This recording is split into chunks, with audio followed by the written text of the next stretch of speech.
లోక్సభలో భద్రతా వైఫల్యంపై దర్యాప్తు ముమ్మరమైంది. ఢిల్లీ పోలీస్ ప్రత్యేక విభాగానికి చెందిన బృందాలు 6 రాష్ట్రాలకు వెళ్లాయి. రాజస్థాన్, హర్యానా, కర్ణాటక, ఉత్తరప్రదేశ్, పశ్చిమ బెంగాల్, మహారాష్ట్రకు చేరుకున్నాయి. వీటి వెంట నిందితులు కూడా ఉన్నారు. మరో 50 బృందాలు దర్యాప్తులో భాగమయ్యాయి. అవి నిందితుల బ్యాంక్ ఖాతాల వివరాలు, పూర్వాపరాలను సేకరిస్తున్నాయి.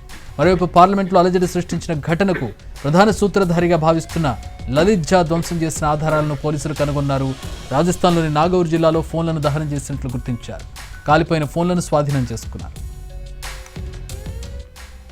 గత వారం పార్లమెంట్ సమావేశాలు జరుగుతున్న సమయంలో విజిటర్స్ గ్యాలరీలో కూర్చున్న సాగర్ శర్మ, మనోరంజన్ లోక్సభలో అలజడి సృష్టించారు. అదే సమయంలో అమోల్ షిందే, నీలం పార్లమెంట్ వెలుపల ఆందోళన చేపట్టారు. ఈ ఘటనలో మొత్తం 6 నిందితులను పోలీసులు అరెస్ట్ చేశారు. ప్రస్తుతం శీతాకాల సమావేశాలు కొనసాగుతుండటంతో పార్లమెంట్ ప్రాంగణంలో భద్రతను కట్టుదిట్టం చేశారు. ఈ అలజడి వెనుక కుట్ర త్వరలోనే బయటపడుతుందని కేంద్ర మంత్రి గిరిరాజ్ సింగ్ వెల్లడించారు.